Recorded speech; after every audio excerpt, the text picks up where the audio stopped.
Lieutenant colonel Mustafiz, আমরা যে দৃশ্যটা দেখেছি যে কিভাবে বেনজির আহমেদ পালিয়ে যাচ্ছে বললে ভুল হবে, ওনাকে মানে সহায়তা করা হয়েছে। উনি কিন্তু খুব একটা বাধার সম্মুখীন হননি, উনি চলে গেছেন দেশ ছেড়ে। তো এটি কিভাবে সম্ভব হয়েছে, এত নিরাপত্তা, এত কিছু, বা ওনাদের ব্যাপারে এত অভিযোগ? আপনার কাছে শুনতে চাই যে আসলে কি হচ্ছে দেশে, মানে কেন, কিভাবে ওনারা এখনো পালিয়ে যেতে সহযোগিতা পাচ্ছেন? হাসিন আক্তার, আপনি কি বেনজির আহমেদের কথা বলতেছেন না জিয়াউল হাসানের কথা বলতেছেন, কোনটা? বেনজির আহমেদের ফুটেজটা কিছুক্ষণ আগে আমার কাছে এসেছে, আপনারা দেখেছেন কিনা আমি জানি না। আচ্ছা আচ্ছা আচ্ছা। আপনি দেখতে চাইলে অবশ্যই, আমি জানি না আপনি দেখেছেন কিনা, আমি আপনাকে প্রশ্ন করেছি। না বাট না, আমার কাছে আমি আমি এই জিনিসটা অ্যাকচুয়ালি দেখিনি, বাট আমি এটা সম্বন্ধে অবশ্যই বলতে পারি যে, কারণ দুইটা জিনিস পাশাপাশি হলো। আপনারা জানেন যে সম্ভবত এর কিছুদিন আগে জিয়াউল হাসানকেও কিন্তু পালিয়ে যাওয়ার জন্য সহায়তা করেছিল গোয়েন্দা সংস্থাগুলো। সো এখন আমরা যেটা দেখেছি যে বর্তমান যে প্রশাসন যেটা আছে, সেই প্রশাসনটা পুরোটাই হচ্ছে সে আওয়ামী ফ্যাসিস্ট সরকারের। সো যদি বেনজির আহমেদকে পালিয়ে যেতে সহায়তা করে থাকে, অবভিয়াসলি এটা সম্ভব হয়েছে শুধু যেহেতু আমরা নর্মালি এর আগে দেখেছি, যদি কখনো কোনো কু বা এই ধরনের কোনো কিছু হয়, তার 24 আওয়ার্স এর মধ্যে দেখা যায় যারা যারা অলরেডি এটার সাথে ইনভলভ, যারা হাইলি প্রসিকিউশন তাদের করতে হবে, তাদেরকে আলাদা করে গ্রেফতার করা হচ্ছে, বা অন্যান্য যাদেরকে নেক্সট লেভেলের ইনভলভ তাদেরকে টেকনাফ, তেতুয়াটায় বিভিন্ন জায়গায় পোস্টিং করে দিচ্ছে। বাট এইটাই একমাত্র আন্দোলন বা রেগুলেশন যেটাই বলেন, সেটা দেখলাম যে এটা হওয়ার পরে এখন পর্যন্ত অ্যাটলিস্ট 4-5 দিন পুরা ওই প্রশাসনটাই ছিল। এখন ধীরে ধীরে বদলির কাজটা শুরু হয়েছে। এরপর আমরা আবার দেখলাম একজন স্বরাষ্ট্র উপদেষ্টাকে বলতে যে তিনি চাচ্ছেন যে আওয়ামী লীগ আবার পুনর্গঠন হোক। এখন একটা জিনিস বুঝতে হবে যে যে দলটা মাত্রই একটা গণহত্যার মতো একটা জিনিস, সরকারি প্রশাসন এবং বাহিনীগুলোকে মরণঘাতী যেগুলো যুদ্ধের অস্ত্র সেগুলো ব্যবহার করেছে, তাদেরকে এই ধরনের জিনিস কথাবার্তা বলেছে। যদিও এরপরে আমি আবার দেখেছি উনি ওনার স্টেটমেন্ট পরিবর্তন করেছেন। বাট এখানে আমি মনে করি যে এই জিনিসটা একটা বাংলাদেশের জন্য যে উদাহরণটা তৈরি করেছে, এই যে ইভেন জিয়াউল হাসানকে যখন আমি অ্যাকচুয়ালি প্রথম নিউজটা পাই যে সে 1:40 বিমানবন্দর দিয়ে চলে যাবে, রাত 1:40, আমি জাস্ট হাফ এন আওয়ারে পাই। আমি সাথে সাথেই এটা নিয়ে লাইভ করার ফলে অ্যাকচুয়ালি বিমানবন্দরের কর্তৃপক্ষ এবং যারা কর্মচারী ছিল, ইভেন ওই বিমানের একজন যাত্রীও তারা ইয়া হয়ে ওখানে আওয়াজ তুলেছে যে এখানের ভিতরে জিয়াউল হাসান, খুনি জিয়াউল হাসান চলে যাচ্ছে। এই অবস্থা বুঝেই তারা গোয়েন্দা সংস্থাগুলো তাকে আবার ব্যাক করে নিয়ে আসছে। সো এই সিটিজেন অ্যাওয়ারনেস এর সময় যে আমরা যদি আমাদের স্বরাষ্ট্র যে উপদেষ্টা, উনি কিন্তু বুঝতে পারেন, উনি কিন্তু এখন সরকারের পালসটাই বুঝতে পারতেছেন না যে সরকারের পালসটা এখন কি হচ্ছে। এবং আমি হাইলি ডাউট করি যে উনাকে কোন রিকমেন্ডেশনে কে, পরে আমি শুনলাম যে সেনাপ্রধান ওয়াকুরুজ্জামান স্যার নাকি উনাকে রিকমেন্ড করেছেন।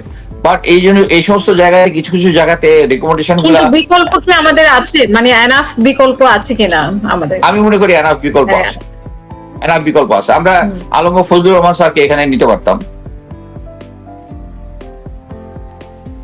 উনি তো এখানে এখন হাজির আছেন। মানে আমি একটাই বলতেছি, কারণ আমি উনাকেই এখন হাইলি রিকমেন্ড করি এটাকে। এখানে আরেকটা জিনিস বুঝতে হবে, এরকম একটা সিচুয়েশনে আমরা জানি যে আওয়ামী লীগ ক্ষমতা ছাড়ার, শেখ হাসিনা পালিয়ে যাওয়ার 3 দিন আগে তারা জামাতকে নিষিদ্ধ করেছে কি করাতে, যে তারা 71 গণহত্যা চালিয়েছে।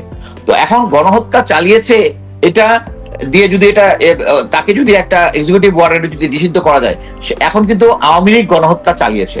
এবং আমি মনে করছি, আমি যে জিনিসটা জানি, আমি অ্যাকচুয়ালি ফেসবুকে এবং অন্যান্য জায়গায় আওয়াজ তুলতেছি যে শেখ হাসিনা ক্ষমতায় থাকাকালীন সময় ইউএন থেকে উনি একটা চিঠি পেয়েছেন যে এই যে অ্যাট্রোসিটিটা হচ্ছে, এটা ইনভেস্টিগেশন করার জন্য ইউএন টিম পাঠাতে চায়। কিন্তু শেখ হাসিনা থাকাকালীন সময় উনি এই অ্যাট্রোসিটির জন্য জামাত বিএনপিকে দায়ী করে একটা চিঠি উনি পাঠিয়েছেন। এবং পরবর্তীতে এই সরকারকে আমি বারবার অনুরোধ করছি বিভিন্ন ইয়াতে, তারা যেন একটা চিঠি পাঠায়। এখন যেটা হবে, এখন যদি ইউএন যদি এটাতে এসে ইনভেস্টিগেশনটা করে, তাহলে যেটা হবে, এটা আমাদের জন্য সবচেয়ে জাতির জন্য একটা উপকার হবে। যেহেতু আমরা জাতিটা একদম টোটালি 2 ভাগে বিভক্ত, আমরা আওয়ামী লীগ আছে, বিএনপি আছে।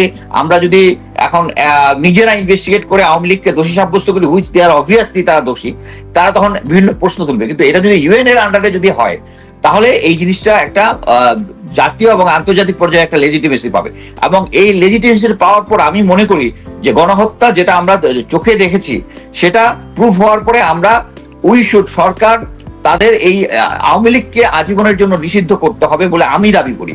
কারণটা হচ্ছে কি, এই আওয়ামী লীগ যতবারই ক্ষমতা হস্তান্তর করেছে, নেক্সট পরবর্তী গভর্নমেন্টের জন্য এমন একটা সিচুয়েশন তৈরি করেছে, একটা স্টেলমেট সিচুয়েশন তৈরি করেছে, যাতে তারা শান্তিতে থাকতে না দেয়। এবং ওপেনলি শেখ হাসিনা বলে দিয়ে যে এদেরকে শান্তিতে থাকতে দিব না।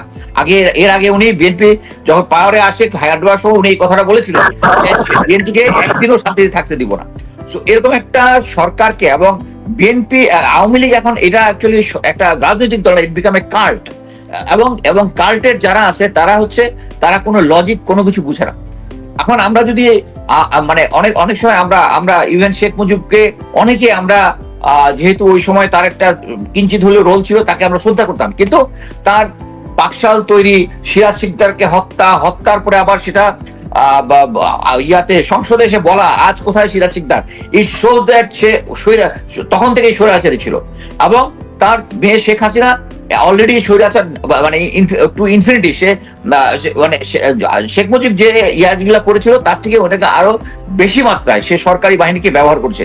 সে এই বাংলাদেশে ঢাকা শহর হচ্ছে পৃথিবীর মধ্যে একটা মানে জনবহুল একটা ওর মধ্যে সে আকাশ থেকে বোম ড্রপ করেছে, গ্রেনেড ড্রপ করেছে, তারা ওখান থেকে এয়ার স্টাফিং করেছে, যেটা সাধারণত যুদ্ধের সময় করা হয় নিজের দেশের লোকের উপরে। সো এটাকে গণহত্যা বলা ছাড়া আর কোনো কিছু নেই।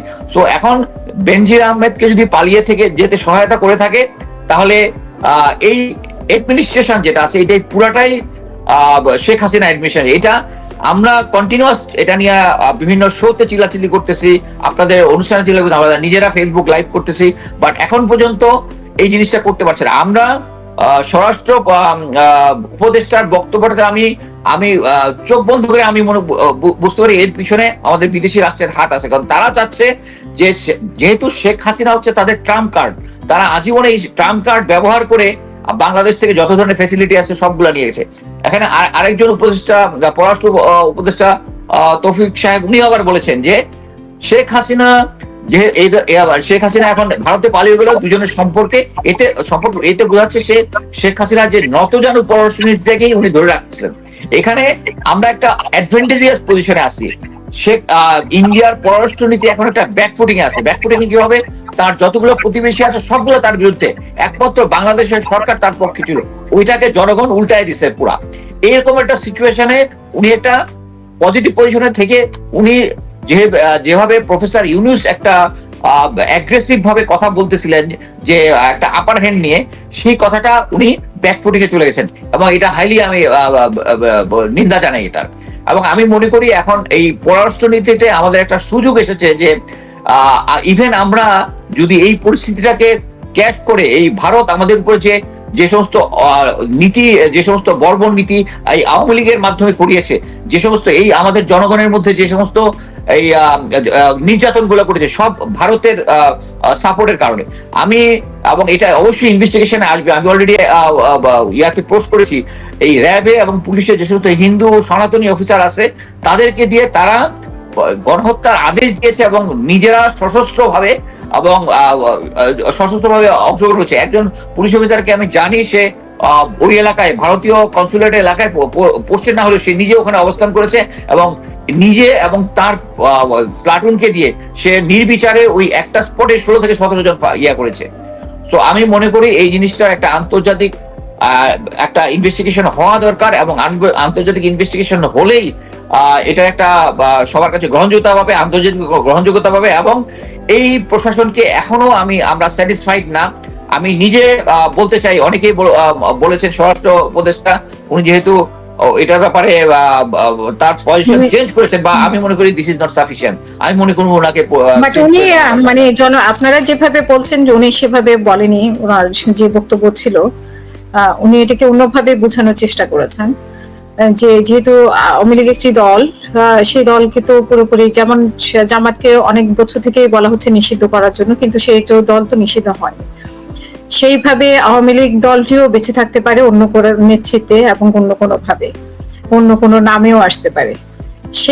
সেই মানে আমি যতটুকু জানি যে সেই থেকে ওনার মানে একটা দল হিসেবে বাঁচিয়ে রাখার যে প্রক্রিয়া সেই হিসেবে আমি আমি আমি মনে করি যে উনি পাবলিক পালস রিড করতে প্রচন্ড ভাবে ব্যর্থ হয়েছেন। উনার বোঝা উচিত ছিল এরকম একটা স্বৈরাচার পতনের পরে স্বৈরাচার পক্ষে যদি উনি যে কথাটা বলেছেন যে স্বৈরাচার অনেক পুরনো দল, উনি তারা আগে অনেক ভালো কাজ করেছে, বাট প্রেজেন্ট খারাপ কাজগুলো উনি একটা উল্লেখ করলেন না কেন?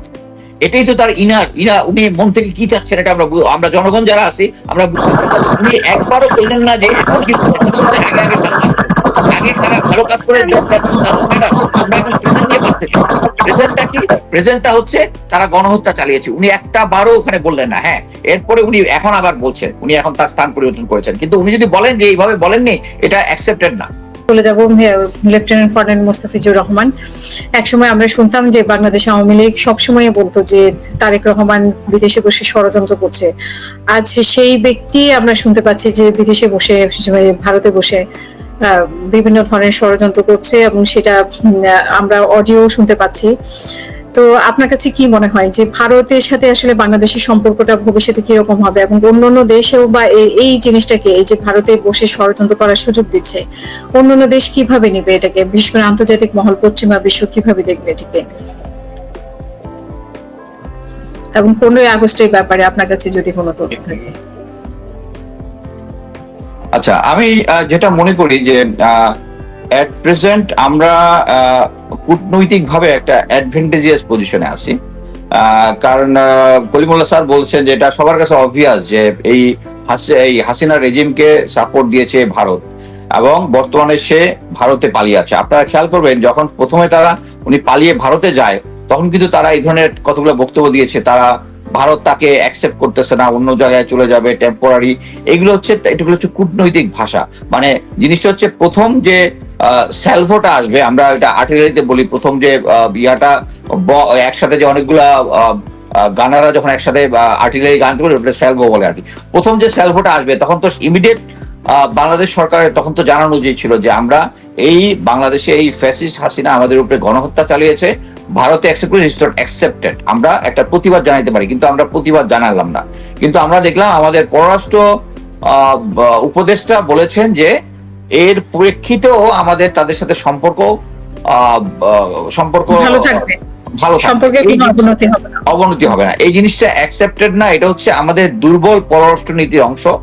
উনি অবশ্যই আমার থেকে অনেক জ্ঞানী বেশি, কিন্তু আমি মনে করি যে এরকম একটা সিচুয়েশনে আমরা এটার একটা অ্যাডভান্টেজ নিয়ে ভারতের উপরে আমরা প্রেশার ক্রিয়েট করতে পারি, যে প্রেশারটা যেটা প্রফেসর ইউনুস করেছে। উনি এনডিটিভির সাথে যে সাক্ষাৎকারটা দিয়েছে, এটা তো স্পষ্টতই উনি একটা আপার হ্যান্ড নিয়েছে সিচুয়েশনে, যেটা উনার পররাষ্ট্র উপদেষ্টা নিতে ব্যর্থ হয়েছে। তো আমি মনে করি অ্যাট প্রেজেন্ট বাংলাদেশ এই ঘটনাটাকে উল্লেখ করে একটা সরকারিভাবে লিখিতভাবে প্রতিবাদ জানাতে পারে যে ওখানে শেখ হাসিনা ইয়াতে বসে বসে বাংলাদেশে একটা বিভিন্ন জায়গায় উস্কানি দিচ্ছে, বিভিন্ন একটা তার রাজনৈতিক পক্ষকে উস্কানি দিচ্ছে। 15 তারিখে তাদের যেখানে এটা ভারতের স্বাধীনতা দিবস, একই দিবসে এখানে এটা আমরা লিখিতভাবে প্রতিবাদ জানাবো। এবং আমি মনে করি আমাদের যে আইন শৃঙ্খলা বাহিনী আছে, এবং এখন আইন শৃঙ্খলা বাহিনী যেহেতু পুরোপুরিভাবে কন্ট্রোল নাই, এবং ছাত্র জনতা যেটা আছে, এবং তারা এইমই করেছে যে তারা যদি মানে এটা শোক দিবস পালনই করতো, তারা এটা করতো প্রতিটা ডিস্ট্রিক্ট জেলায়। তাদের ঢাকা আসার দরকারটা কি? মানে তারা যদি শোক তো যেখানে যে লোকটা পটুয়াখালীতে আছে, যে লোকটা টেকনাফে আছে, তেঁতুলিয়াতে, ওখানে শোক পালন করুক, কিন্তু তাদের এই ঢাকা আসাটাই বোঝা যাচ্ছে এটা একটা ষড়যন্ত্র। মানে এটা ক্লিয়ার করে দেয় সবার কাছে এটা একটা ষড়যন্ত্র। এই ষড়যন্ত্র করার জন্য আমি মনে করি শেখ হাসিনার এগেনস্টে আরো একটা মামলা হইতে পারে। আমি তো খুনের মামলা তো হয়েছে, যে বিদেশে বসে বসে ষড়যন্ত্র করছে। আর উনি আজীবন বলেছে যে তারেক রহমান বিদেশ থেকে ষড়যন্ত্র করে। এখন আমরা নিজ চোখে দেখলাম ষড়যন্ত্র করে, এবং উনার একটা প্রচলিত বয়ান হচ্ছে যারা এখানে পাকিস্তানে, যারা পাকিস্তানের আত্মা আছে, তারা যেন পাকিস্তানে চলে যায়। কিন্তু আমরা দেখলাম উনি ভারতের আত্মা, উনি ভারতে চলে গেছে।